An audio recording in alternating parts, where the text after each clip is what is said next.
Guys, welcome back to my channel. This is Liza Shabnam. আজকে তোমরা topic নিশ্চয়ই জেনে গেছো কি নিয়ে আমি আলোচনা করতে চলেছি। এটা হচ্ছে কী করে আমরা নোটস মেকিং করবো সায়েন্টিফিক ওয়েতে। ওকে, আজকে এটা নিয়ে আমি ডিটেলসে আলোচনা করব। আমি যে সমস্ত ফান্ডাগুলো ইউজ করি, আমি যে সমস্ত ট্রিকগুলো ইউজ করি, সেই প্রত্যেকটা তোমাদের সামনে আমি তুলে ধরবো। ঠিক আছে, ভিডিওটাকে এন্ড পর্যন্ত দেখো, স্কিপ করবে না। আমি পয়েন্ট ওয়াইজ সব কিছু বলবো।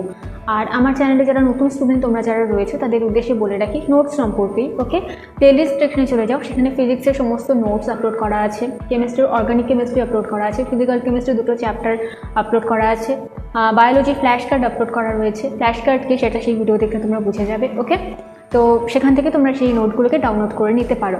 আর আজকে আমি বলবো আমি কিভাবে নোট তৈরি করি। ওকে, আচ্ছা, তো ভিডিওটা স্টার্ট করা যাক।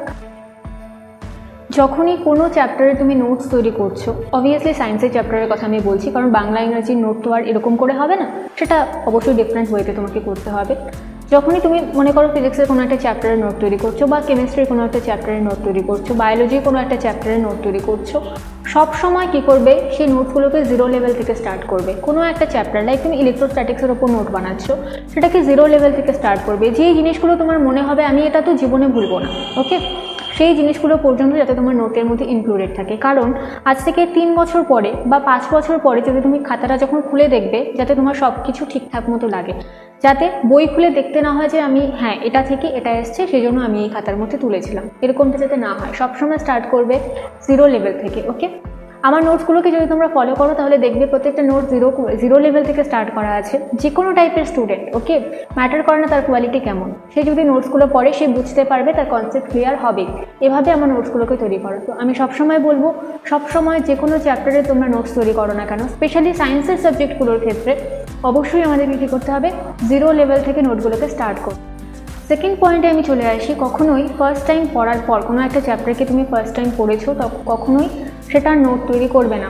অ্যাটলিস্ট কোনো একটা চ্যাপ্টারকে তুমি একবার পড়লে, তারপরে আরও একবার সেটাকে পড়লে, তোমার পুরো কনসেপ্ট ক্লিয়ার হলো, সেই চ্যাপ্টারটার সম্পর্কে তুমি অনেক কিছু জানলে, অনেক নলেজ তোমার মধ্যে এলো, তারপরে তোমার মধ্যে যা যা এলো সেইগুলোকে খাতার মধ্যে লিখে রাখো, সেইগুলোকে নোট ডাউন করো। এটাকেই বলা হয় নোট তৈরি করা। ফার্স্ট টাইম কোনো একটা চ্যাপ্টার তুমি জাস্ট পড়লে, তারপর সেগুলোকে দেখে দেখে লিখে রাখলে খাতার মধ্যে, এটাকে কখনোই নোট বলা যায় না। ওকে, তুমি যা যা তোমার মধ্য থেকে বুঝতে পেরেছো, তুমি যা যা জ্ঞান অর্জন করেছো, সেইগুলোকে খাতার মধ্যে লেখো, তবেই সেটাকে বলা হবে তোমার নোট। বই থেকে তুমি জাস্ট একটা পয়েন্ট দেখলে, সেটাকে খাতার মধ্যে তুলে দিলে, সেটাকে তো কখনোই নোট বলা যায় না। অ্যাটলিস্ট সায়েন্সের নোট তো সেটাকে বলা যায় না। সেজন্য আমি বলছি ফার্স্ট টাইম পড়ে নোট কখনোই বানাবে না।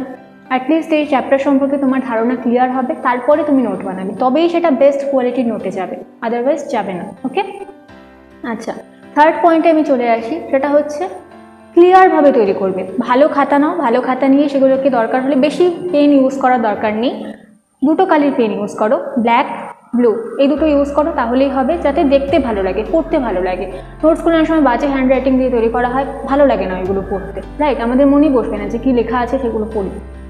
সবসময় চেষ্টা করবে ক্লিয়ারভাবে লিখতে। লেখা, হাতের লেখা খারাপ হতেই পারে, সেটা কোনো ম্যাটার করে না, কিন্তু এমনভাবে লিখবে যাতে সেগুলো পরিষ্কার থাকে, দেখলে যাতে সেগুলোকে পড়তে ইচ্ছে করে। এমনটা যাতে না হয় দেখার সাথে সাথে মনে হচ্ছে এগুলোকে ধরবই না, পড়বই না। ঠিক আছে, ভালো করে লেখার চেষ্টা করো, ক্লিয়ারভাবে লেখো, যাতে আমি বললাম আজ থেকে 3 বছর পরেও যদি তুমি দেখো, যাতে সেই পুরো জিনিসগুলো তোমার মনে পড়ে যায়, যাতে তোমাকে বই খুলে আলাদাভাবে দেখতে না হয় যে এটার মানে কি, কোথা থেকে এটা এলো, এরকমটা যাতে না হয়। ঠিক আছে, ক্লিয়ারভাবে তৈরি করার চেষ্টা করো। আচ্ছা, তারপরে পরের পয়েন্টে আমি চলে আসি, সেটা হচ্ছে অলওয়েজ ইন্ডেক্সগুলোকে মেনটেন করো। প্রথমে তুমি পেজ নাম্বার দিতে পারো, এটা 1 নম্বর পেজ, এটা 2 নম্বর পেজ, পেজ নাম্বারগুলোকে দাও, এবং সবার সামনে অবশ্যই যাতে ইন্ডেক্স থাকে। পরীক্ষার আগে এগুলো ভীষণ হেল্প করে। এই ছোটো ছোটো জিনিসগুলো করতে বেশিক্ষণ টাইম লাগে না, কিন্তু এগুলো অনেক হেল্প করে। কি করবে, সবার প্রথমে যা কিছু করা আছে সবসময় দেখো ইন্ডেক্স যাতে মেনটেন হয়। ওকে, সূচিপত্র মানে এই পাতায় এই চ্যাপ্টার করা আছে, এই পৃষ্ঠাতে আমার আরেকটা চ্যাপ্টার করা আছে, এরকম যাতে তোমার ইন্ডেক্স মেনটেন করা থাকে, যাতে সেগুলো খুঁজতে কোনো রকমের কোনো অসুবিধা না থাকে। ওকে, আচ্ছা, নেক্সট পয়েন্টে আমি চলে আসি। যখন তুমি নোটস বানাচ্ছ, তখন কোনো একটা টপিককে তুমি হয়তো লিখছো, তখন সেই টপিকটাকে মনে রাখার জন্য যা যা, যত বোকাই হোক না কেন, যত বোকা সেন্টেন্স তৈরি হোক না কেন, যত বোকাই যা কিছুই তৈরি হোক না কেন, নিজের নোটস নিজের মতো করে লেখো। মনে রাখার জন্য যা যা তোমাকে উদাহরণ দিতে হয়, যা কিছু দিয়ে তুমি মনে রাখতে পারো না কেন, সেইগুলোকে পাশে লিখে রাখো, যাতে তোমার সেগুলো মনে থাকে। ওকে, সেগুলো হতে পারে অনেক বোকা বোকা, অনেক ভালো কিছুও হতে পারে, যেটাই মনে হোক না কেন তোমার নিজের নোটস তুমি পড়বে, তোমার সুবিধার মতো তুমি করে রাখবে। ওকে, তো এভাবে নোটস তৈরি করো। আই হোপ তোমাদের, কারণ দেখো আমরা যারা সায়েন্সের স্টুডেন্ট আছি না, সায়েন্স লাইনে যেহেতু একবার ঢুকে গেছি, তখন আমাদের সারা জীবন এগুলো লাগবে। আর ক্লাস 11-12 যেগুলো পড়াশুনো আছে সেগুলো তোমার সারা জীবন লাগবে, কোথাও না কোথাও সারা জীবন তোমাকে লাগবে। হ্যাঁ, যদি না তুমি এখন অন্য কিছু নিয়ে পড়তে চাও। ওকে, আর যারা আমরা সায়েন্সের স্টুডেন্ট আছি, 11-12 পড়াগুলো এতটা ইম্পর্টেন্ট, সেগুলো আমাদের সারা জীবন এগুলো জড়িয়ে গেল, আমাদের সারা জীবন এগুলো কোনো না কোনো ক্ষেত্রে তো লাগবেই। ঠিক আছে, সেজন্য এমনভাবে তৈরি করো যাতে আমি বললাম আজ থেকে 3 বছর 4 বছর পরেও যাতে তুমি সেই নোটসগুলো দেখেই সব কিছু মনে রাখতে পারো, যাতে সেই নোটসগুলো দেখার পর তোমাকে আর বই খুলে দেখতে না হয় এটার মানে কি, এটা কোথা থেকে এলো, এই ডেরিভেশন কী করে এলো।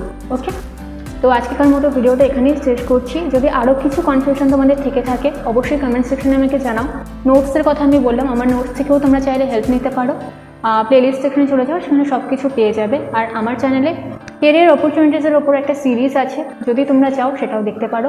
ওকে, ক্লাস 12 পরে কী কী কেরিয়ার অপশনস রয়েছে সেটার উপর আমি ভিডিও বানিয়েছি, দেখতে পারো। তো দেখা হচ্ছে নেক্সট ভিডিওতে। Till then see you, have a good day, take care and bye by.